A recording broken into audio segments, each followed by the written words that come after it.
Então pode falar.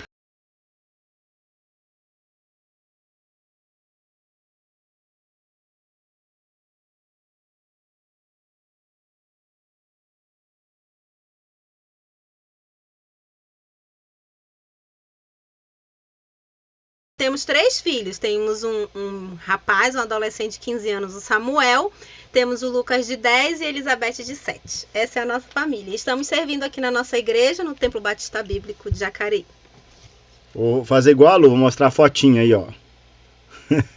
Tá o Samuel, o Lucas e a Elisa. E eu aqui fora, ó. Muito bem, gente. Então, a gente sabe que questão de família muda muito, cada um tem a sua família, cada um tem uma história diferente, cada um tem uma luta diferente, bênçãos diferentes. E hoje nós vamos falar sobre liderança e família. Muitas coisas a gente não pode mais mudar em nossa vida, muitas coisas a gente pode planejar para mudar, e muitas coisas que a gente vai ver hoje serve para nós que somos líderes de qualquer forma, ou que estamos à frente de qualquer coisa, poder ensinar a próxima geração, tá bom? Então aquilo que vai ser falado hoje, você possa aprender, ver o que serve para você, o que Deus vai falar ao seu coração, e ver também aquilo que você pode orientar, né? Tem gente que tem neto aí, né? Eu quero logo que meus netos cheguem, no tempo certo, mas para poder estragar os netos, mas também para poder ensinar os netos, né? Poder ser parte também a ajudar os filhos no ensino dos netos, né? Então, a gente vai falar rapidamente sobre a criação da família. Se você está com a sua Bíblia aí, queria te convidar a abrir lá em Gênesis. Se a gente vai falar de criação, de começo, e se a gente vai falar sobre família, não adianta, irmãos, a gente não pode ir para exemplos bons ou ruins apenas que nós vivemos, que nossos pais, nossos avós, né?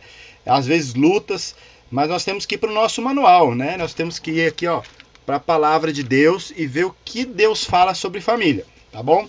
Agora, por que é tão importante, irmãos, a gente ir lá para o começo, lá para a criação da família? Um texto que a gente conhece muito, né? Mas a gente sempre precisa voltar para a essência, para o começo, porque ali está a perfeita criação de Deus. E quando a gente olha para Gênesis, a gente vê o propósito de Deus em relação à família, a importância da família, porque hoje, infelizmente, irmãos, a gente sabe que a Bíblia tem sido negligenciada até dentro das próprias igrejas. A gente começa a ouvir muito definições de família que fogem da palavra de Deus, né? E parece que os nossos ouvidos vão se acostumando com essas novas definições, com essas novas verdades que são ditas por aí. Por isso a gente precisa voltar lá para o começo, para que a gente jamais se aparte dessa verdade que a palavra de Deus fala sobre a família. Joia, vamos começar com Gênesis 1, 26 a 28. Quem poderia ler pra gente, por favor? Gênesis 1, 26 a 28. Eu posso ler, Rafa? Por favor. Também disse Jesus: façamos o homem à nossa imagem, conforme a nossa semelhança. Tenha ele domínio sobre os peixes do mar, sobre as aves do céu, sobre os animais domésticos, sobre toda a terra, sobre todos os répteis que rastejam pela terra. Criou Deus, pois o homem é a sua imagem. A imagem de Deus o criou, homem e mulher os criou. E Deus o abençoou e lhe disse: sede fecundos, multiplicai-vos, enchei a terra e sujeitai-a, dominai-a sobre os peixes do mar, sobre as aves dos céus e sobre todo animal que rasteja pela terra. Muito bem, um texto muito claro, né, irmãos? Um texto muito conhecido também. Então aqui a gente começa vendo que Deus disse, Deus falou, e ele criou com a sua palavra. E ele falou o quê? Façamos o homem. A gente vê aqui Deus falando com ele mesmo. E quando ele fala façamos, é porque ali naquela criação estava Deus Pai, Deus Filho e Deus Espírito Santo. Ele não fala, vou fazer o homem à imagem e à minha semelhança. Ele fala, façamos. Ele está falando com ele mesmo que subsiste em 3 pessoas, Deus Pai, Deus Filho e Deus Espírito Santo. E ele fala, façamos o homem, a humanidade, a nossa imagem e a nossa semelhança. Nós não vamos nos deter ao que é imagem e semelhança, porque não é o tema de hoje, tá bom? Mas é importante a gente entender que a humanidade, o homem e a mulher, foi Deus quem criou. Foi Deus que fez, foi uma criação perfeita de Deus. Não foi o homem que inventou a família, não foi o homem que criou o próprio homem, foi Deus que criou. E no versículo 27, ele faz uma distinção dessa humanidade em 2 seres distintos, que é o homem e a mulher. Então, lá no versículo 27, o que ele fala? Criou Deus, o homem, a sua imagem. A imagem de Deus criou. Homem e mulher os criou.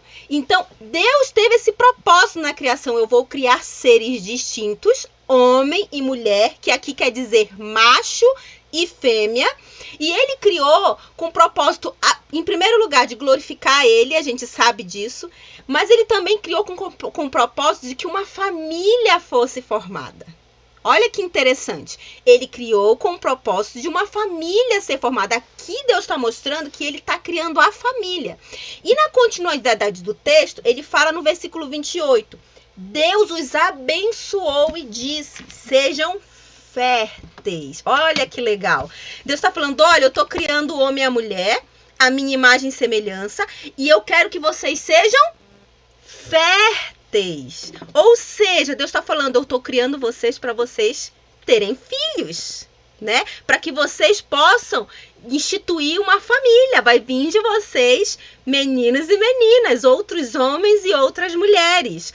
Então, irmãs, a bênção de ser mãe para as mulheres que estão aqui é dada por Deus. Homens, a bênção de ser pai é dada por Deus. Aqui Deus está mostrando que ele quis sim, ele pensou sim, ele projetou sim a família. Ele já fez o corpo da mulher, o corpo do homem pronto para se juntar e ser fértil, né? E poder multiplicar. Ele fala, sejam férteis e multipliquem, ou seja, tenham filhos e tenham muitos filhos, né? E subjuguem a terra. Então, olha que perfeição do plano de Deus. E aí a gente ouve muitas coisas por aí, né, irmãos? Se a gente for parar para pensar agora, o que falam sobre a família? O que é a família hoje? A gente fica assustado, né? Inventam de tudo, acrescentam tudo. Muito mais coisas do que a Bíblia está dizendo. Deus está falando o que é a família? O homem macho, a mulher fêmea e os seus filhos. Isso é a família. Então, a primeira coisa que a gente precisa entender, nós que somos líderes de um ministério, que estamos no ministério, é que a nossa família, irmãos, é um plano de Deus e ela é muito preciosa. Gravem isso na mente. Não esqueçam disso, porque toda a nossa aula vai nos levar a essa verdade. A família é preciosa, ela é valiosa. E muitas vezes nós estamos deixando a nossa família como algo de pouco valor. Nós estamos fazendo da nossa família algo de pouco valor. E a gente vai conversar mais tarde sobre isso. Como que muitas vezes a gente tem diminuído o valor da nossa família. Joia. Se alguém quiser falar, tá bom, gente? Só levantar a mãozinha aí. Gênesis 2:15 e 18. Agora sim, Gênesis capítulo 2 é como se voltasse um parênteses, tá bom? Então, Gênesis capítulo 1 encerra e Gênesis 2 é um parênteses que está dentro de Gênesis 1, tá bom? Ele vai detalhar como foi a criação do homem e da mulher. Mas do partir do versículo 15 vai dizer assim: o Senhor Deus colocou o homem no jardim do Éden para cuidar dele e cultivá-lo. Nesse momento só tinha o homem, tá bom? A mulher não tinha sido criada ainda. E o Senhor Deus ordenou ao homem: coma livremente de qualquer árvore do jardim, mas não coma da árvore do conhecimento e do bem e do mal, porque no dia em que dela comer, certamente você morrerá. Então o Senhor Deus declarou: não é bom que o homem esteja só. Farei para ele alguém que auxilie e corresponda. Irmãos, esse texto é pequeno, mas tem muitas verdades. Não vai dar para ver fundo ele, né? Mas você pode ver de cara aí. Quando a gente fala de família, né? Para o mundo, Karl Marx, tudo assim. A família, ela surgiu apenas para se apropriar de terras, né? Ou a família foi originária de uma religião e tudo mais. Então, como se assim a família viesse depois com objetivos financeiros, objetivos... porque a terra era de todo mundo. Aí se eu casasse com ela e a gente teria filhos, então logo aquela terra minha, quando eu morresse, passaria aos meus filhos, né? Então tem gente que tem essa ideia, né? Mas a gente está vendo aqui que não. Inclusive, quando a gente fala de família, Deus cria a família com um propósito. E cada pessoa, o homem, a mulher, os filhos, Deus tem papéis diferentes para nós.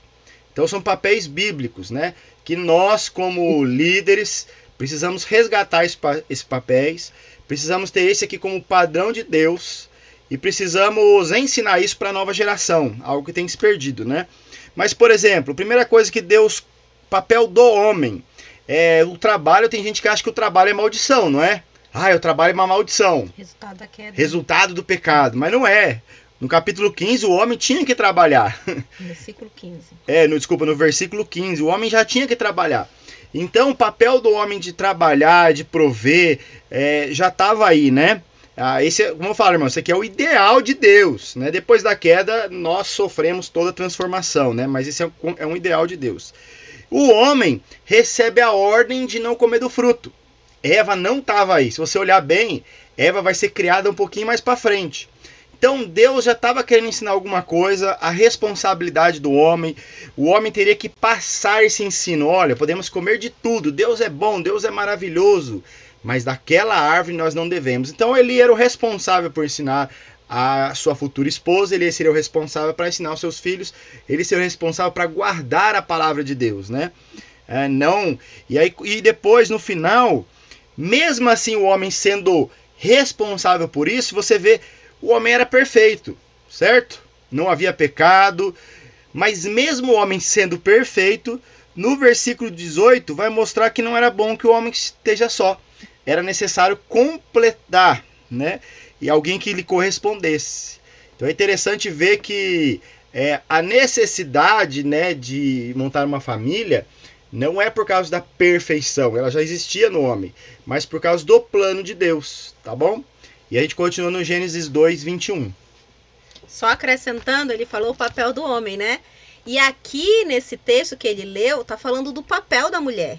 A mulher deve ser auxiliadora do homem. E eu acho tão bonito porque essa palavra auxiliadora vem da palavra do original Ezer, que é a mesma palavra que diz respeito a Deus. Lá, lembra do salmo lá que fala: o Senhor é o meu socorro, meu auxílio, sempre presente em todas as diversidades? Ali, o auxílio que está falando que Deus é na nossa vida é essa palavra Ezer. É a mesma palavra que está dizendo auxílio em Gênesis. Ou seja, Deus está falando: eu estou criando a mulher para ser o Ezer na sua vida, Adão. Ela vai ser a sua auxiliadora, como eu sou auxílio para o meu povo, para os meus filhos. Olha que coisa mais linda. O mundo diz o quê? A igreja está pregando que a mulher é auxiliadora, a mulher tem que ficar debaixo do homem, que é um papel terrível, quando na verdade é um papel perfeito, lindo que Deus deu à mulher, de auxiliar o homem, de ajudar o homem, de cuidar do homem, de dar a mão para o homem, dizer: estamos juntos para o que você precisar. Então é um papel nobre, é o mesmo papel que Deus tem com a nossa vida. Então Gênesis mostra esse papel da mulher, de ser auxiliadora do homem. E aí a gente vai para o próximo texto, que é Gênesis capítulo 2, versículo de 21 a 24, que diz assim: então o Senhor Deus fez o homem cair em profundo sono, e enquanto este dormia, tirou-lhe uma das costelas, fechando o lugar com a carne. Com a costela que havia tirado do homem, o Senhor Deus fez uma mulher e a levou até ele. Disse então o homem: esta sim é osso dos meus ossos e carne da minha carne. Ela será chamada mulher, porque do homem foi tirada. Por essa razão, o homem deixará pai e mãe, se unirá à sua mulher, e eles se tornarão uma só carne. O homem e sua mulher viviam nus e não sentiam vergonha. Então aqui o Senhor está mostrando a união do casamento, né? Deus fez macho, Deus fez fêmea, e ele os uniu, né? Ele disse: olha, é interessante que o texto fala que ele fez a mulher da costela do Adão, né? E o Senhor Deus fez uma mulher e levou até ele. Ou seja, Deus disse: olha, Adão, tá aqui. presente que eu tô te dando, ela é tua. É a tua mulher.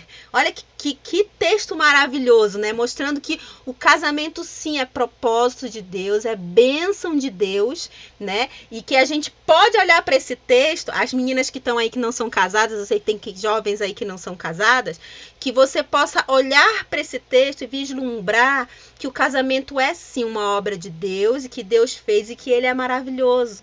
E que diante dos propósitos de Deus a gente pode sim buscar ter um casamento, um relacionamento que glorifica a Deus. E é interessante que aqui quando ele fala sobre isso, ele fala, olha, por essa razão o homem deixará pai e mãe, se unirá à sua mulher e se tornarão uma só carne. Essa uma só carne aqui, irmãos, é uma união física, é uma união espiritual, é uma união emocional. Olha que profundo que é o casamento, né? Que profundo que é constituir uma família. E fala, olha, você vai deixar seu pai e sua mãe e você vai unir a sua mulher e os dois tornarão uma só carne. Então, quando a gente olha para esses textos de Gênesis, irmãos, a gente precisa ficar assim, admirado de ver que a família é um plano de Deus perfeito e que nós precisamos ter essa família, esse plano de Deus como algo primordial, importante, valioso na nossa vida. Por isso que a gente está começando essa aula olhando para essa essência, para esse começo. Porque isso aqui, essa verdade, vai ditar tudo aquilo mais que a gente vai conversar sobre família e ministério. Muito bem, queridos. Eu sei que tem mulheres aqui que falaram, né, são divorciadas. Por favor, não estamos aqui para dizer que são menos diante do Senhor. Por favor, não. Deus, com a sua graça, todos nós somos pecadores, carentes da graça do Senhor Jesus. Eu tenho certeza, a minha mãe foi divorciada, a mãe dela foi divorciada também. Grandes mulheres do Senhor que ajudaram a gente a estar no caminho de Deus, foram usadas como família, né? Apesar do que aconteceu, eu tenho certeza que quem casou e se divorciou não era esse o plano. Tenho certeza que o plano inicial não era esse. Aconteceram pecados, não estamos aqui para julgar, né? Então, mas nós como cristãos, a gente nunca pode olhar para a experiência, né? Então, às vezes eu tive uma experiência ruim com a minha esposa, me divorciei dela e vou achar que casamento é ruim. Não, aconteceu pelo pecado, por coisas, mas nós como cristãos, né, você que é líder, seja de célula, de grupo de adolescentes, jovens, a gente tem que não olhar para o que aconteceu de ruim entre a gente, com meu pai, com a minha mãe, com a minha avó, com quem quer que seja, né, com exemplos que acontecem infelizmente por conta do pecado, mas nós precisamos voltar para cá, né? Quando a gente for orientar alguém, seja um filho, um neto, fala, olha, existe sim um padrão de Deus e que Deus pode nos reconduzir a isso, né? Deus pode nos ajudar a isso e pode ajudar você, meu filho, meu neto, meu discípulo, né? A ajudar a olhar para o alvo, né? Que é para o alvo que é a vontade de Deus, tá bom? E é interessante isso, porque a minha mãe, como ele falou, ela foi divorciada, né? E minha mãe, ela sempre me ensinou, minha filha, a minha experiência pessoal não deve ser a sua. Você precisa buscar aquilo que é vontade de Deus para sua vida. E eu cresci mesmo com tudo muito ruim que eu via minha mãe viver, o que o meu pai fez. Não vou contar a minha história aqui, mas é muito difícil, muito difícil tudo que a minha mãe viveu. Mas mesmo vendo tudo isso, eu entendi que a minha vida não tinha que ser guiada, as minhas escolhas, pela experiência da minha mãe. Eu precisava ser guiada pela palavra de Deus. E se a palavra de Deus diz que constituir uma família é bênção, eu vou buscar no Senhor essa bênção. Então, por isso hoje eu estou casada, porque eu entendi que Deus poderia sim me dar um marido, um casamento, filhos, mesmo a minha mãe não tendo tido uma boa experiência na vida dela, né? Então lembrem, a experiência pessoal nunca pode estar acima da palavra de Deus, nunca. A palavra de Deus sempre vem acima das nossas experiências pessoais. Isso é muito importante a gente ter na nossa mente. Bom, a pergunta é, se a família é a primeira e principal instituição que Deus criou, por que será que temos colocado ela em segundo plano? Eu queria que vocês falassem, tá bom? Quando eu digo assim, temos no sentido geral, tá? Todas as pessoas, não quer dizer você, mas porque as pessoas, inclusive às vezes dentro da igreja, têm colocado a família em segundo plano. Por que isso acontece? Por que você acha que isso acontece?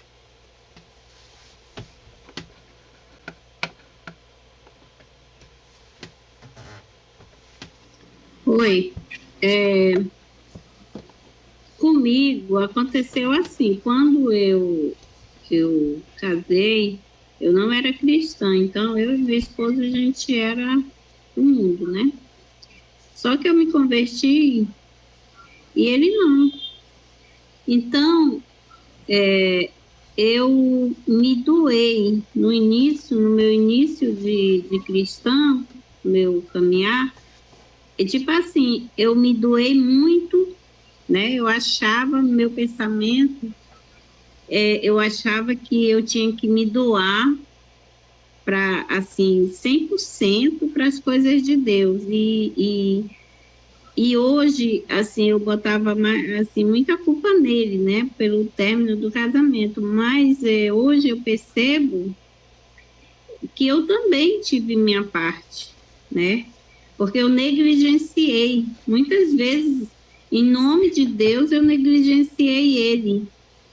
E ele não falava, mas ele podia pensar assim: poxa, então eu não sou importante para ela? Só Deus, né? E esse é um erro que a gente comete quando um é cristão. E às vezes as pessoas elas não falam aquilo que sente, né? Principalmente os homens se calam. E aconteceu isso. Então eu acredito assim que acontece muito isso e isso causa muito fim de casamento, né? Aconteceu muitas coisas, mas eu também, eu tive a minha participação de culpa. Eu reconheço isso hoje. É isso. Nossa, irmã. Rafa, Pode falar. Eu entendo assim, Rafa e Cris, eu entendo assim que quando a gente coloca a família em segundo plano, é quando a gente não entende que ela foi criada realmente por Deus, que foi Deus que nos deu como presente. E assim, a partir do momento que a gente coloca, eu acho que um bem mais que a família, uma amizade lá fora mais que a família, eu acho que a gente está tirando esse propósito de Deus na vida da família, né? Assim, porque quando a gente coloca nossos planos, nossos sonhos, nossos planos assim, a gente vê que ele só tem significado, propósito, quando é instituído por Deus, né? Tudo que a gente coloca nas mãos de Deus, a gente sabe que é dele e volta para ele. Então, se a gente coloca a família em segundo plano, a gente está tirando aquele propósito de Deus, a nossa família, para que a gente volte para ele aquilo que ele nos deu, né? Então, a gente a partir do momento que a gente se afasta dele, a gente também leva outras pessoas para longe dele. No caso, a família, os filhos, os parentes, né? Então, assim, eu acho que quando a gente não entende que tudo é de Deus, vem dele e volta para ele. Joia! Maravilha, bom saber. Bom saber, Kézia, né? Essa sua... o que você está entendendo, né? O que você entendeu de Deus. E é sobre isso que a gente vai falar hoje. Fico muito feliz da sua testemunho da Kézia aí, da gente entender que a gente erra também, né? Que há erro dos dois lados, né? E que a gente possa ensinar os outros o melhor caminho, né? E o testemunho dela tem muito a ver com a aula de hoje, né? Foi muito importante, Kézia, você ter compartilhado, né? Porque eu acredito que é um erro que muitos de nós pode estar começando a cair, ou um dia podemos cair se não cuidarmos, né? Você falou de ter priorizado, né, as coisas de Deus ao invés do seu casamento, da sua família. Então, é muito bom você ter sido sincero. Isso nos ajuda muito a refletir na nossa própria vida, né? No nosso próprio relacionamento familiar. Legal, e Rosilene, é isso mesmo, né? Questão das pessoas entenderem, né? Muitas vezes as pessoas não entendem o propósito, não entendem o valor da família. Esse é um dos porquês, né? Qual é o valor da família, qual é o lugar dela, né? Mais alguém gostaria de falar? Por que será que as pessoas têm colocado a família em segundo plano? Rafael, boa noite. Boa noite. É o Johnson. Mateus 10:34, né? Muitas das vezes a gente, quando ouve que Jesus veio trazer a espada, né? É uma divisão. E a gente às vezes assim, mas como assim? Aqui eu tive uma experiência com uma pessoa que ela vivia dando mais prioridade, né, às coisas do templo. justificando que ela está fazendo obra. Mas, como nós sabemos, Deus ele criou a família. Mas, em primeiro lugar, na nossa vida vem Deus. Segundo lugar, família. Terceiro lugar, o ministério. E as demais coisas serão acrescentadas.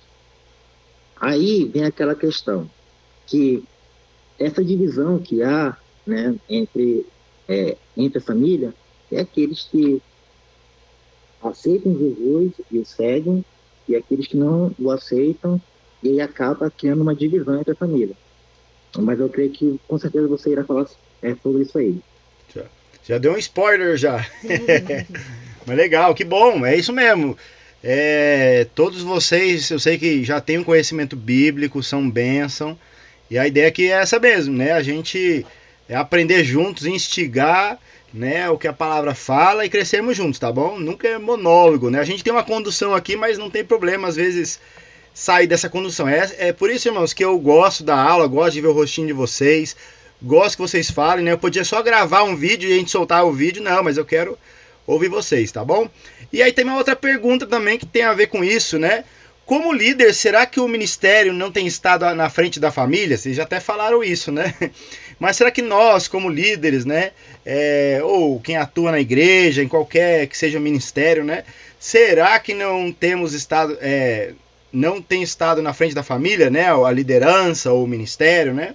Acho que vocês já responderam um pouco disso, né? É que, na verdade, essa pergunta é mais para nossa reflexão. Acho que vocês nem precisam responder. Eu acho que é para a gente refletir, a começar em mim. Será que como líder na minha igreja, que eu tenho servido ao Senhor, será que de alguma forma eu não tenho deixado o ministério à frente da minha família? Às vezes a gente acha que não, eu estou lá, eu cuido dos meus filhos.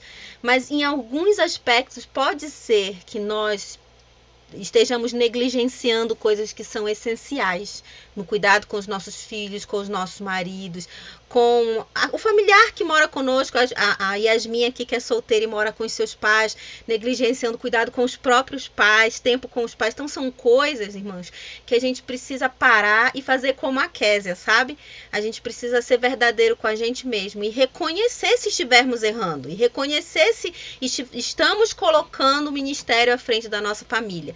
E a gente já quer levar você a essa reflexão no início da aula, que você pare um pouquinho e pense, será que eu estou errando em algum aspecto nesse sentido? Né? E que a gente possa no final dessa aula ser humilde e reconhecer se estivermos errando. E decidir então mudar aquilo que nós estamos errando em relação ao nosso ministério e à nossa família. Vamos abrir lá. Pode falar. Inclusive, eu também, assim, a gente muitas vezes coloca ou o marido, escolhe um lado, ou os filhos. Foi o que eu fiz. Eu priorizei as meninas e deixei o meu esposo de lado. Então, elas foram criadas no evangelho e tal, mas eu deixei ele de lado. Então, a gente erra nisso também, né? De escolher um lado, enquanto que o principal, quem é o cônjuge, né? Mas eu vim aprender depois isso, né? Depois de apanhar. A gente aprende muita coisa, né, Kézia, na nossa vida, né? Deus é gracioso e bondoso, a gente erra. E Deus é um Deus maravilhoso que perdoa, reconstrói, recomeço. Nem sempre da mesma forma que era antes, né? E a gente aprende também, né? E a gente aprende. Alguém falou alguma coisa? Ô, Rafa, eu só gostaria de comentar, assim... Pode falar. Porque eu sou uma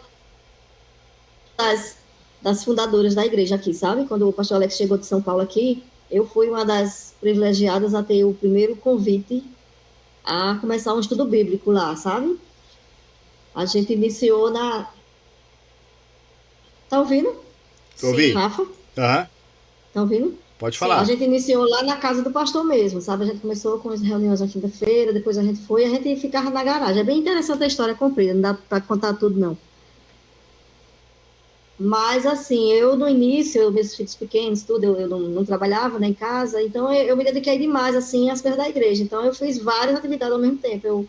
Eu sempre fui a tesoureira, eu sou a única tesoureira da igreja, desde que a igreja foi fundada. Mas eu era da EBD, eu era cuidar das crianças, eu cozinhava, eu participava do Ministério de Louvor, eu ainda participo de missões. Então, assim, eu fazia várias coisas. No início não tinha muita gente, né? Então, assim, a gente aproveitava quem estava. Mas hoje né? Meus filhos já não estão mais aqui, mas a minha mãe é idosa. Eu tenho uma tia que eu tenho a curatela dela. O meu marido tá só eu e meu marido em casa agora, porque minha filha e meu filho moram em Recife, não é isso? Então, assim, eu vi que eu precisava sair de alguma coisa da igreja. Então, eu saí do Ministério de Louvor. Às vezes eu vou em missões, às vezes não dá para ir. Então, assim, eu vi que isso também é ser missionário, quando você dedica também à sua família, entendeu? Eu não pude me afastar disso, não. Mas outras pessoas vão suprir aquele lugar lá, né? A obra de Deus continua, ele vai usar outras pessoas. Então, eu tenho também que ver esse meu lado, né? Às vezes, eu não sabe, às vezes tem alguma coisa na igreja, meu marido tá aqui, a gente prefere fazer outras coisas, sair para algum lugar, gente, eu hoje não vou participar, hoje eu vou, como meu esposo não é crente, então hoje nós vamos sair juntos. Entendeu? Assim, a gente tem que saber, né, liderar também, em casa, na igreja, em qualquer lugar que a gente tiver, porque eu creio que Deus também age, né, nos abençoa dessa forma. Joia, perfeito. Muito bem, Rosilene, obrigado, acrescentou bastante. Essa é a ideia mesmo, né? Vamos abrir lá em 1 Timóteo 3, 4 a 5. 1 Timóteo 3, 4 a 5 vai dizer assim. Paulo falando a Timóteo, né, sobre os bispos e diáconos, né, a liderança da igreja, né? Não deve ser apegado ao vinho, nem violento, mas sim amável, pacífico. Desculpa o 4 aqui, né? Ele deve governar bem sua própria família, tendo os filhos sujeitos a ele com toda a dignidade. Pois se alguém não sabe governar sua própria família, como poderá cuidar da igreja de Deus? Então, o que você acha que significa administrar bem a nossa própria família, né? Como que é isso, né? O que significa administrar bem a própria família, né? A gente pensar que o que é administrar? Claramente, a gente sabe que ninguém vai ter uma família perfeita, né? Essa é a realidade, né? O texto, Paulo está mostrando para Timóteo que sim, existe um padrão, né? Existe um alvo, né? Uma forma de ser um bom líder, né? Entre várias coisas, né? O que o bispo deve ser, que a liderança deve ser, mas a questão do governo da própria casa. Então nós precisamos buscar sim, né? Por isso que eu perguntei, com quem você mora, né? Hoje em dia é um filho, é uma filha, é o esposo, marido, quem é que seja, né? Mas como é que eu posso administrar bem? O que significa isso? É só administrar financeiramente, né? A pessoa só tomar conta, saber do dinheiro da casa, ser uma casa que não tem conta, né? Não é isso, né? Administrar bem tem a ideia de cuidar, de mordomia, né? Então, alguém deve ter uma boa mordomia com os da própria família, com aqueles que são da sua própria casa, né? E aqui está falando sobre os filhos também, né? Então, o quanto a gente pode cuidar não só do cônjuge, né? Seja marido ou esposa, como também dos filhos, né? Claramente que alguém falou, né? Tem um filho de 26 anos que tá desviado, né? Tá fora do caminho, e uma de 19 que tá... A gente tenta fazer a nossa parte, né? Nós não somos perfeitos, nossos filhos são pecadores também. Vão responder ao evangelho, né? A gente não pode... Ou não. Vão responder de uma forma, creio ou não creio, né? Mas nós temos um papel, o papel de ensinar, de buscar, né? Isso, sim. Então é sobre esse papel que Paulo está falando para Timóteo. Timóteo, não pense só na igreja, não pense só que o que é importante... No ministério, né? Isso, não pense só no ministério. Timóteo, o importante é a pessoa pregar bem, saber versículos, não. É importante também que ele cuide da sua casa, né? A casa dele é importante também.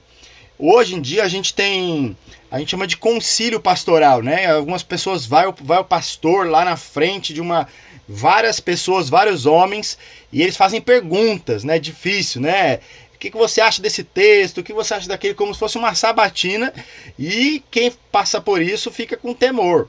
Mas poucas vezes vão se perguntar para a esposa: e aí, esposa, o que você acha do seu marido?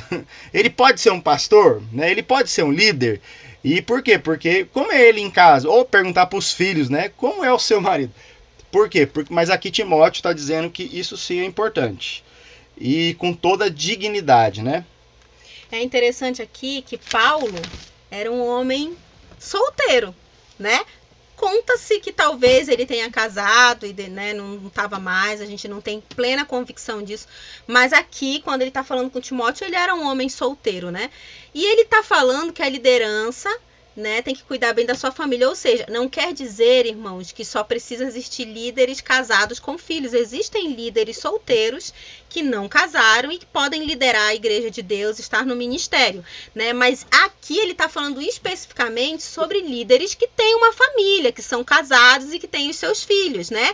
Então ele está falando sobre essas pessoas. Então você que é líder na igreja, a Yasmin que está aqui, ela é uma líder na igreja, né? Ela trabalha no louvor com crianças e tudo mais, mas ela é uma jovem, ela ainda não é casada, ela não tem filho, então ela pode dizer: então essa palavra não é para mim. Não, é para você também, né? Para que você cuide da sua vida. E o dia que, se você casar, você já sabe que Deus quer isso de você, né? Começa na sua casa a liderança, né? Não começa na igreja. Começa na sua casa. E aqueles que estão aqui, que têm filhos, né? A Paulo está levando você a refletir sobre como você tem sido na sua casa com os seus filhos, né? Você que tem seu marido, ou você que tem a sua esposa, como você tem sido com o seu cônjuge. E o interessante dessa palavra é que quando ele fala que deve administrar bem a sua própria família, a ideia aqui, meus irmãos, não é perfeição. Paulo não está dizendo que você tem que ser o pai e a mãe perfeita dentro de casa. Não é isso que ele está se referindo. Ele está falando que você deve, com todo esforço que você puder, priorizar o cuidado da sua família. É isso que ele está falando. Tanto que ele está falando aqui o contexto de autoridade familiar e autoridade no ministério. E ele está dizendo: olha, não vai dar certo o seu ministério se a sua família não estiver bem. Ou seja, o que é prioridade? O ministério ou a família? É a família. Se você cuida da sua família, o seu ministério vai bem. Mas se você não está priorizando a sua família, com certeza, aqui não vai dar certo. Ele está deixando isso aqui muito claro. Então é um texto que mostra para a gente de forma muito clara que a família é sim prioridade. A família deve vir em primeiro lugar, não o ministério. E a gente deve reconhecer, irmãos, que tem muitos irmãos que não têm priorizado a família, têm priorizado o ministério. Então, esse texto é um tapa na nossa cara, né? Paulo está dizendo: olha, se tu tá priorizando o teu ministério, peraí, vamos dar uns passos para trás e vamos recomeçar. Porque a tua família é mais importante. Você deve administrar bem a sua família, porque senão o seu ministério não vai dar certo, né? Não vai ter bênção de Deus aí nisso, não. Desafio para nós, irmãos, né, que somos um ministério, reorganizar, aprender, olhar para a palavra de Deus. A gente constantemente está olhando e pegando como se fosse o GPS, né, que a gente está andando, de repente a gente está indo para a estrada errada e ele fala recalculando rota, né?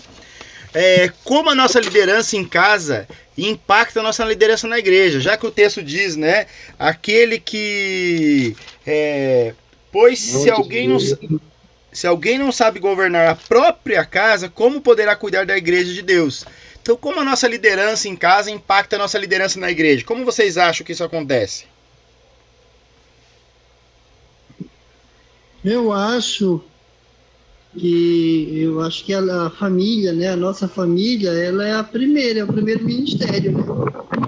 Então, orar, fazer devocional, trabalhar com os filhos, o discipulado, né, com os filhos, compartilhando, confrontando os filhos com relação ao pecado. Então, a primeira igreja é o lar.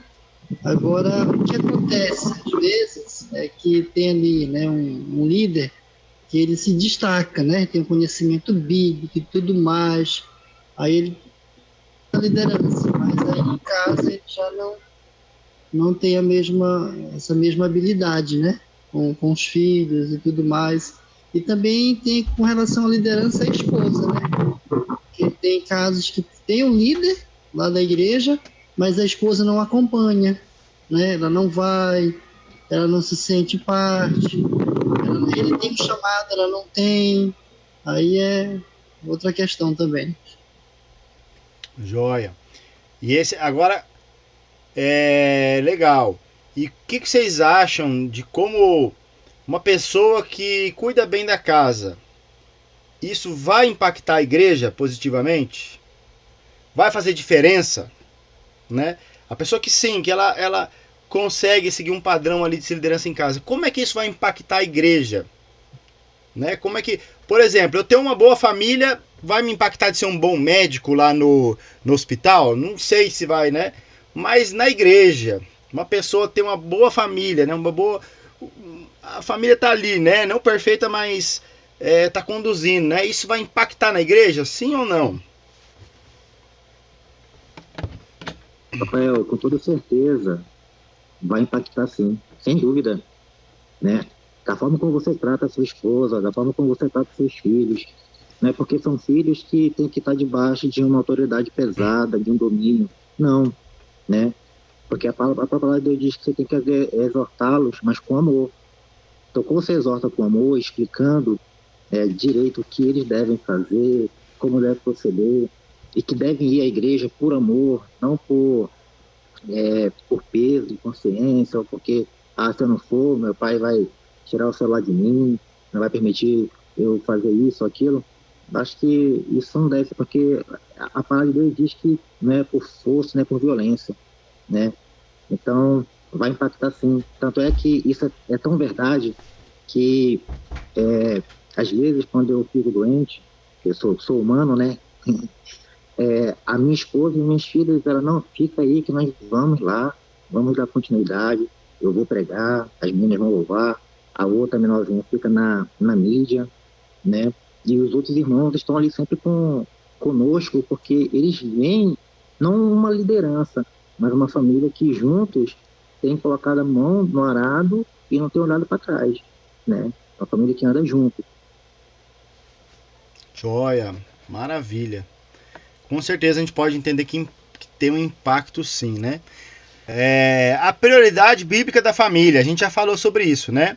A liderança familiar saudável tem um impacto positivo na liderança da igreja, foi o que a gente perguntou, né? A nossa liderança na família é um teste para a nossa liderança na igreja, porque Deus criou a família antes de criar qualquer outra instituição na sociedade. Então essa aqui é meio que uma resposta às perguntas que a gente tinha lançado, né?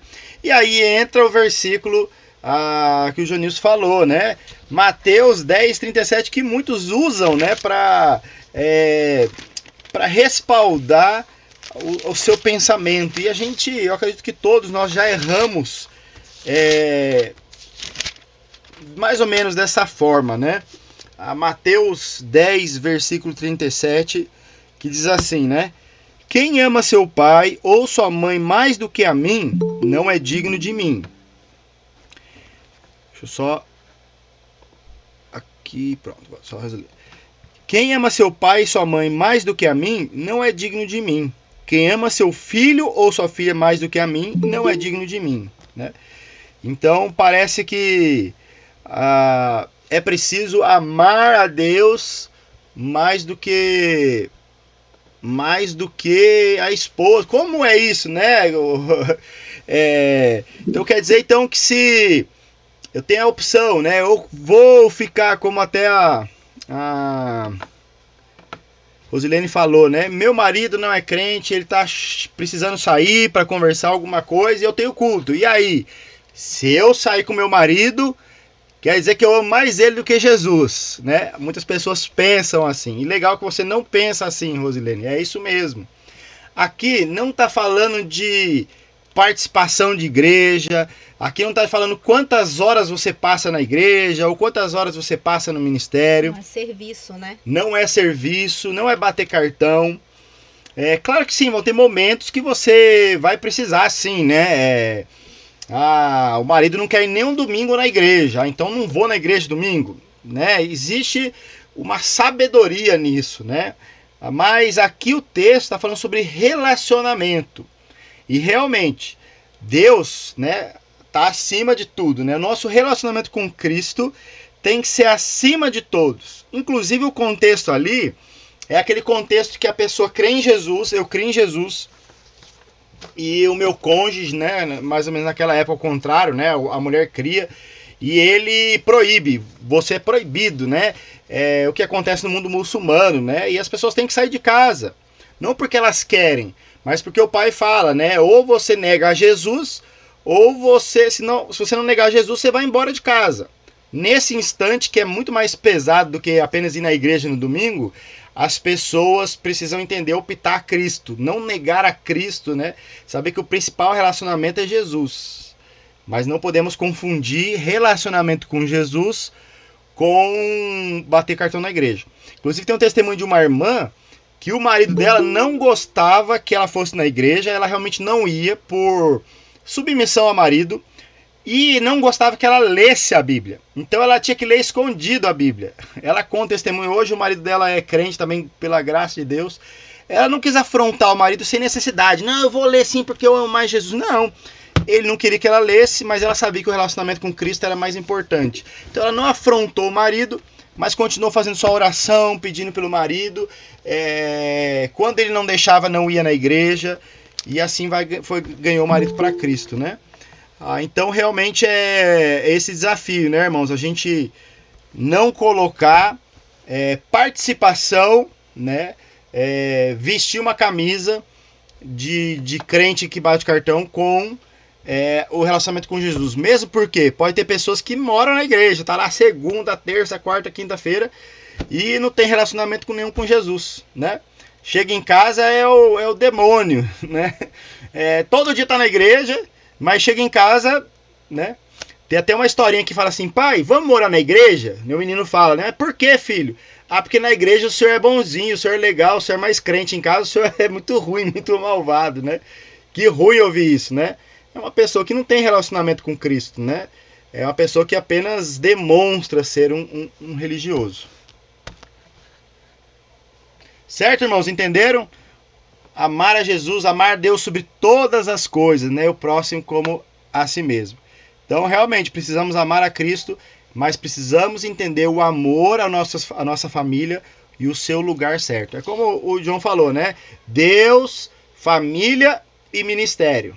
Deus, família, que é o primeiro ministério, e depois o ministério da igreja. É interessante que se nós amarmos a Deus acima da nossa família e do nosso ministério, as outras coisas vão estar no seu lugar devido, né? Quando a gente põe Deus como prioridade, naturalmente as outras coisas vão vir para o seu lugar devido, né? Quanto mais íntimos de Jesus, quanto mais próximos de Jesus, quanto mais amarmos o Senhor acima de todas as coisas, a gente vai ter sabedoria nele para colocar a família no seu lugar e o ministério no seu lugar. É resultado, né?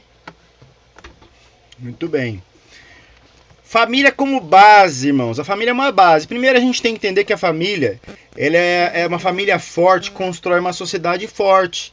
Eu lembro quando eu era criança, a gente aprendeu que a família era a célula máter da sociedade. Hoje, se você falar isso, você vai preso, né? Mas a família é a célula máter da sociedade. Porque a sociedade é feita por diversas famílias, né? E se tiver uma família forte, com certeza você vai conseguir abençoar também. Não estou falando só de igreja, não.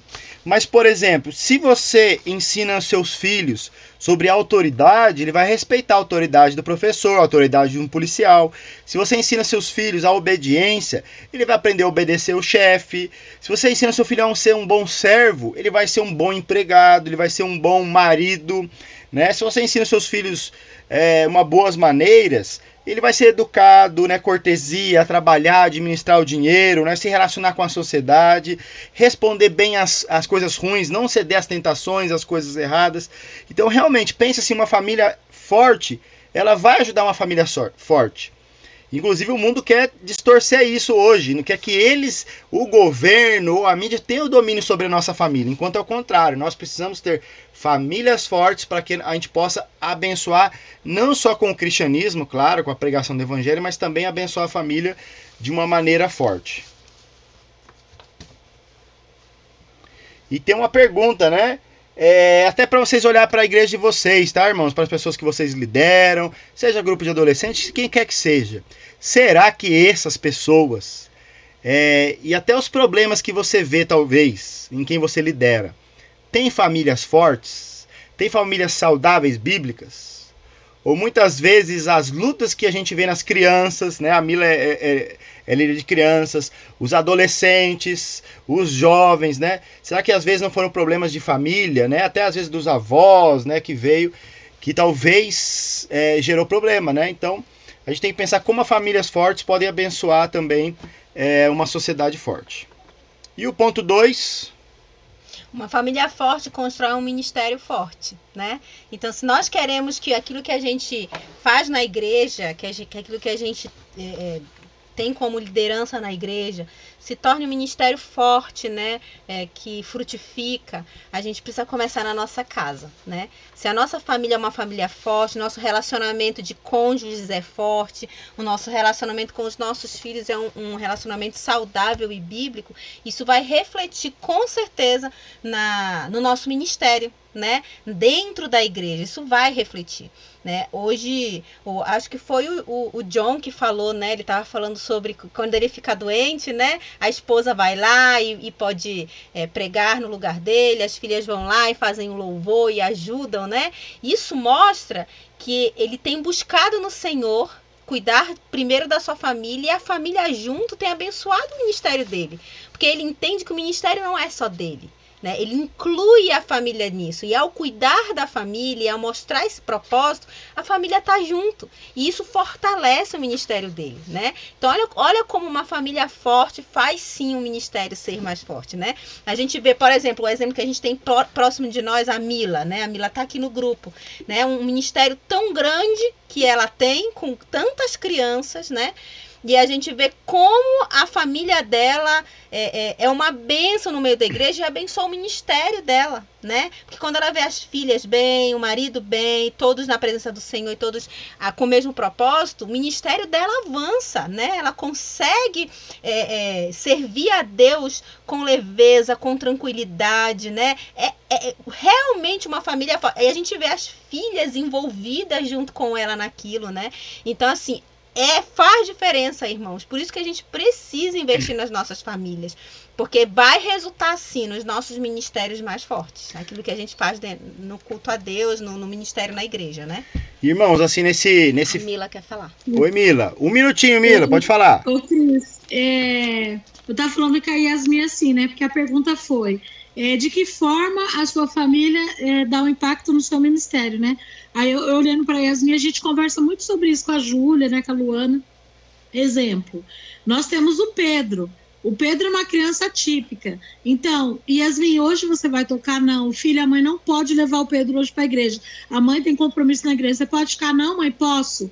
Ou a Luana, ou a Júlia. Aqui em casa não tem essa, assim, é de como tá precisando. Então, através da vida dela, do ministério dela, que ela também tem, a gente ajuda ela, e ela nos ajuda, ou com o Pedro, ou até mesmo numa falta de alguém na igreja. Então, a família ministerial impacta sim, e o nosso primeiro ministério é a nossa família.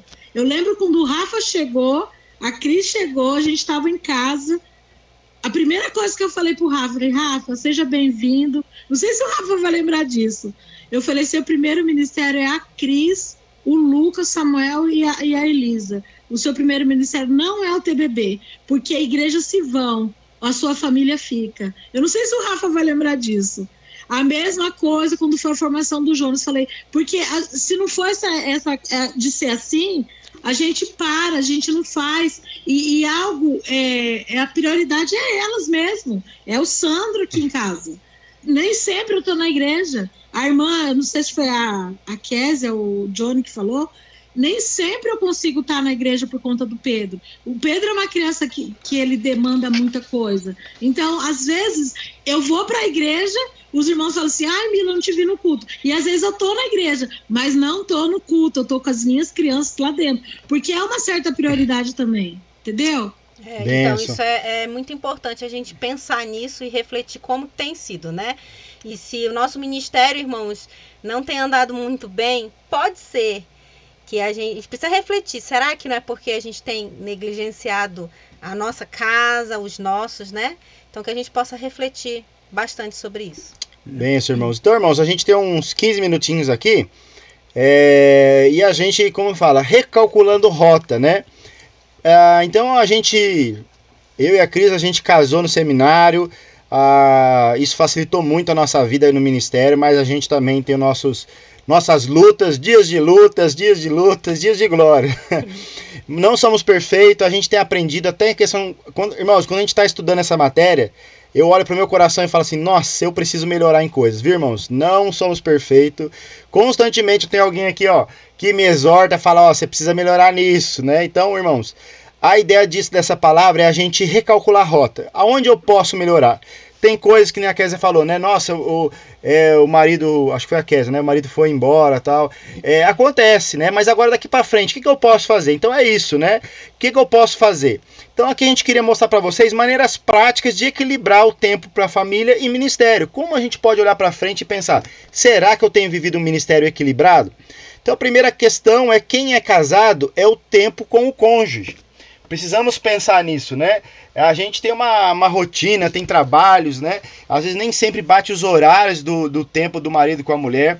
Mas a gente precisa, quem é casado, precisa entender que a pessoa que Deus te deu aí, seu marido, sua esposa, não pode haver coisas que te promovam um distanciamento espiritual, emocional e intelectual. Então, um tempo com o cônjuge não é só estar do lado, com a cara emburrada, né? Ou tá do lado da esposa, mas aqui, ó, eu com o celular e ela com o outro ali. Esse tempo com o cônjuge que a gente precisa desenvolver, e eu preciso desenvolver isso, eu sei disso, é um desafio pra gente, que a gente vive com compromisso com coisas, né? Mas a gente precisa entender que precisa ter esse tempo. Esse tempo ele tem que ser espiritual, sim, desenvolver tempos de leitura da Bíblia e oração junto, emocional também. O que o Davi Murk é um grande escritor sobre famílias, ele fala que precisa existir os tempos de sofá. Então quem é casado aí sabe que tem que existir o tempo do sofá. O que é o tempo do sofá? Quando chega em casa, antes dos filhos, antes de todo mundo, ele senta com a esposa dele e vão ter o tempo de sofá. Nem o filho já sabe, sai todo mundo fora. E aí vão conversar como foi seu dia, tal, nem que seja 15 minutos, 10 minutos, 1 hora, vai ser o tempo do sofá, porque a prioridade tem que ser o casamento, né? O marido e a esposa.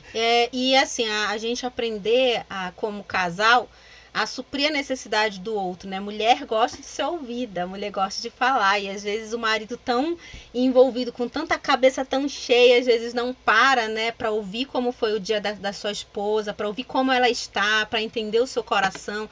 Assim as mulheres, né, às vezes não tem paciência, ficar o dia todo lá cuidando de filho, aquele cansaço, e aí não tira tempo para sentar do lado do marido e perguntar, e aí como foi o seu dia, como está o seu coração, né, como que está a sua vida com Deus. Então a gente precisa dar tempo aos nossos cônjuges, né? E valorizar isso.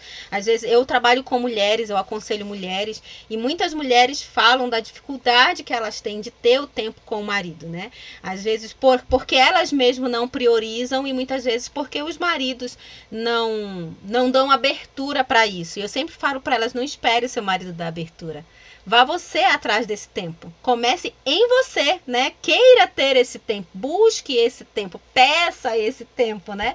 Então, que a gente possa avaliar um pouco como tem sido esse relacionamento conjugal e se a gente tem dado tempo ao nosso marido, à nossa esposa, né? Pensando que isso vai fortalecer a nossa união e abençoar a nossa vida e o nosso ministério. A igreja é a noiva de Cristo. Mas a igreja nunca pode ser o outro parceiro de quem quer que seja, né? Seja homem ou mulher, não pode ser o outro cônjuge, né? A igreja. Irmão, sabe o que eu penso? Eu penso assim, todos nós aqui temos um ministério, certo? Ou com criança, ou com adolescente, ou com mulheres, ou com homens, todos nós temos. E é interessante como a gente se doa, né? A gente tira tempo para ouvir a criança, a gente tira tempo para ouvir com tanta paciência o adolescente, a gente tira tempo para ouvir com tanta paciência uma mulher, um homem que quer conversar, que quer um conselho. A gente se dedica. Por que é tão difícil para nós tirar tempo para aquela pessoa que a gente diz que a gente mais ama? Que é a pessoa mais importante da nossa vida depois de Deus, que é o nosso cônjuge. Por que é tão difícil? Porque quando a gente chega em casa, a gente prefere estar no celular do que ouvir o nosso cônjuge. Mas na igreja não, a gente deixa o celular de lado, a gente senta, a gente ouve quantas horas for necessário o outro, porque é o meu ministério, eu estou aqui para ouvir, eu preciso ajudar. Mas a gente não tem essa mesma disposição, a gente não tem essa mesma vontade com os nossos cônjuges. Alguma coisa está errada, irmãos. Isso pode ser uma demonstração de que a gente sim tem priorizado mais o ministério do que a nossa família. Porque o prazer está lá, mas não está dentro de casa. Então alguma coisa está errada. A gente precisa reavaliar isso, né? E a gente precisa dar tempo, muito mais do que a gente dá para as ovelhas na igreja. A gente precisa dar tempo para aquele que é o nosso parceiro, a nossa parceira de vida, né? E além do tempo com o cônjuge, é o tempo com os filhos, né? Temos 2 momentos, hora de aprender e hora da diversão, né? O Senhor Jesus, a palavra vai dizer pra gente, né? Que a gente deve falar com nossos filhos, esteja andando no caminho, ao deitar, né? A gente tem o texto lá de Efésios, capítulo 6, versículo 4, né? Fala que o pai tem que instruir o filho no caminho do Senhor, sim. Então os pais têm essa obrigação e às vezes coloca para a igreja a responsabilidade, né? A tia do Ministério Infantil, o Ministério dos Adolescentes, eles vão ensinar meu filho. Não, a prioridade é os pais ter esse momento de ensinar. E não só ensinar as coisas de Deus, né? As coisas bíblicas, vamos dizer assim. Mas ensinar as coisas da vida. Sexualidade, por exemplo, né? Os filhos aprendem na escola. E vocês sabem que na escola o filho vai aprender de uma maneira diferente, meio ruim, né? Então tudo, financeiro, tudo isso, os pais têm que ter esse tempo para os filhos aprenderem. Mas também o tempo da diversão, porque afinal, às vezes os pais se sentem tão um general, né? Sou responsável por educar meu filho, que esquece de ter momentos de alegria, de diversão com o filho, né? E às vezes, irmãos, a gente precisa ter isso na nossa agenda, porque senão a nossa agenda vai nos atropelar e não vamos conseguir fazer isso. Eu lembro que meu filho estava pedindo, fazia meses para eu empinar a pipa com ele. Não conseguia, não dava certo. Tive que no horário ali entre buscar ele na escola e buscar a segunda filha na escola, ficar correndo igual um louco lá, né? Para mim foi um desafio, irmãos. Imagina, ficar correndo uma pipa, né, para lá e para cá. Não tem mais idade para isso. Mas o Senhor me incomodou, que eu tinha que fazer isso, né? Então a gente precisa realmente colocar nossa agenda prioridade de tempo para ensino e tempo para diversão.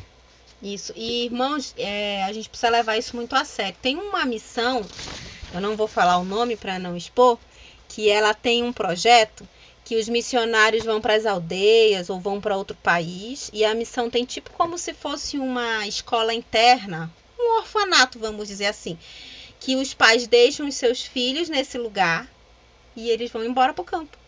E eles ficam lá morando naquele lugar. Por muitos anos foi assim, né? Por muitos anos. Eu não sei se hoje ainda existe, tá? A gente hoje é bem menos. Mas antigamente era muito forte isso. E a gente... Esse final de semana que a gente estava em uma igreja, um casal de missionários relatou pra gente um caso de um casal de missionários que foram para um país evangelizar. E porque os filhos ainda estavam na escola, deixaram nesse lugar que essa missão criou para serem cuidados lá, estudarem lá, enquanto eles foram morar nesse outro país evangelizar. E na cabeça eles, nós estamos fazendo a obra de Deus. Deus vai cuidar dos nossos filhos aqui. E como é que esses filhos estão hoje, irmãos? Perdidos. Totalmente perdidos. Revoltados. Esse casal de missionário compartilhou que conheceu uma das filhas e revoltada com os pais. Revoltados com Deus. Que Deus é esse que chama os meus pais para ficarem longe de mim? E na cabeça dos pais, estamos fazendo a obra de Deus. Deus entende. Irmãos, isso é muito sério. O que adianta a gente ganhar uma igreja e perder os nossos filhos? A gente precisa entender que os nossos filhos é prioridade. Depois do nosso cônjuge, a gente precisa cuidar dos nossos filhos. Não deixar que outros cuidem no nosso lugar. Né, irmãos? Não deixar que a babá cuide no nosso lugar, que o líder do ministério de adolescentes cuide no nosso lugar. Não, o dever é nosso, irmãos. Quem discipula os nossos filhos somos nós. E se a gente não discipula em casa, como a gente vai discipular na igreja? Não faz sentido, né? Então que a gente tenha cuidado com isso e entenda que a gente precisa cuidar dos nossos filhos. O que a Cris está falando encaixa muito no ponto 3, né? Tempo com a família. E aí, servir juntos e culto a Deus. Acho que alguém falou, o Magno falou, né? O devocional em casa. Então, como é importante a gente ter esse tempo em casa, com a família, de cultuar Deus junto. Eu sei, irmãos, que não dá para fazer isso todo dia. Talvez você mora só com a sua filha, com o filho, com só o cônjuge, né? Talvez o filho não pare em casa, né? Já está grande. Mas dentro do possível, tem um dia na semana que possam orar e ler a Bíblia juntos, né? Cultuar a Deus e agradecer a Deus. Pelo menos, né? Que possa parar tudo, nem que seja meia hora. Se a gente pensa assim, irmãos, né? Um culto a Deus aqui em casa, um devocional tem que ser 2 horas, né? 30 minutos de louvor, né? No mesmo molde da igreja. Não é isso, irmãos, né? É um tempo de ler a Bíblia e orar juntos, né? Irmãos, e uma coisa importante que a gente tem que pensar também nessa questão de tempo juntos, é que tempo juntos não é só dentro de casa. A gente tem que ter tempo juntos na igreja. Que é o servir juntos. Tem muitos líderes que se dedicam ao serviço e não ensinam os seus filhos a servir. Não levam os filhos para estar junto. Muitos líderes que deixam os seus filhos adolescentes em casa porque é mais fácil ir para a igreja fazer as coisas e o filho ficar lá. Porque se ele for para a igreja, vai ficar no pé, vai dar trabalho, irmãos. Tem uma pessoa perto de mim que vive isso hoje. O filho não tem prazer de estar na igreja. Com 18 anos de idade, ele não gosta de ir para a igreja. E a vida toda essa pessoa foi missionária, viveu dentro da igreja. Mas sabe o que ela fazia? Ela deixava o filho com a avó, deixava o filho com a tia, para ela ir para a igreja mais tranquila, para desenvolver o ministério. Esse menino cresceu e ele não ama a igreja, muito menos a Deus. Porque como que vai amar a Deus e não amar a igreja? Então, irmãos, esse tempo com a família, a gente precisa entender que o nosso ministério é da nossa família também. A gente tem que ensinar os nossos filhos a amarem o ministério junto com a gente, a quererem servir junto com a gente, não só a gente servir, né? E o tempo de culto a Deus é uma coisa que hoje eu bato na tecla com as mulheres da minha igreja. Mulheres que não têm prazer de estar junto com a família cultuando a Deus. Deixam de ir na igreja porque entendem assim, eu preciso ter um tempo com meu filho. Por isso a gente não foi na igreja. Mas você pode ter um tempo com seu filho adorando a Deus, louvando a Deus, dando um culto a Deus. Então, tempo com a sua família não é só dentro de casa, meus queridos. Cuidem com isso. É na igreja também. É estar junto na igreja, cultuando, servindo juntos. Isso também é tempo de qualidade com a família. Irmãos, eu tenho uma frase, não é versículo, tá? Por favor, é só uma frase. Que diz assim, sozinho nós vamos mais rápido, mas junto nós vamos mais longe. E esse é um desafio que a gente viveu no campo missionário e a gente entendeu isso, né? A gente, sempre que podia, levava os nossos pequenos com a gente. Beberam água do rio, comeram coisa que você não imagina, né? Era mais difícil, irmãos. Cada vez que parava o barco, desce a Cris, desce o Samuel, desce a Elisa, pega o colete, põe o colete, né? Igual aquele filme, tira casaco, põe casaco, né? Era mais cansativo, porque sozinho você descia, subia nas casas, né, nos ribeirinhos e voltava, mas a gente entendeu que era bênção. Teve dias que não puderam ir, sim, por questão de saúde e tal, às vezes por questão de escola. Mas quando possível a gente levava, né? Eu tive no final de semana agora no congresso, levamos quem pôde ir com a gente, né? Às vezes é mais cansativo, sim. Só que é benção, porque a família faz parte do ministério e eles acrescentam. Porque nós tivemos acesso a tantas casas, a tantas pessoas por meio dos nossos filhos, tá? Então, irmão, só para encerrar, porque a gente tem 2 minutos e o tempo com a família extensa. Irmãos, nós podemos ser bênção também para os nossos pais, tios, avós, primos. A gente já tem um acesso sanguíneo, né, com essa pessoa. E muitas vezes a gente esquece, a gente pula esse acesso porque não é da minha igreja, não mora no meu bairro. Mas às vezes essa oportunidade que Deus deu, você tem um tio, você tem um avô, você tem que nem é crente, mas você tem esse acesso sanguíneo que permite abrir portas para servi-lo. Também não deixe essas pessoas entenderem que a igreja é mais importante que eles. A igreja, irmãos, estou falando assim, o quadrado, né, o prédio, né? Então a gente precisa, assim, ter tempo com os familiares, nem que seja visitas, mas mostrar para eles assim, meu primo, meu tio, eu me importo com você, eu amo você, né? Então, queridos, essas aqui são só maneiras práticas da gente tentar equilibrar. Fica um desafio para mim e para você, tentar equilibrar. A verdade é isso, né, irmãos? A gente precisa aprender a tentar esse equilíbrio, tá bom? Concluindo, nosso tempo já chegou ao fim.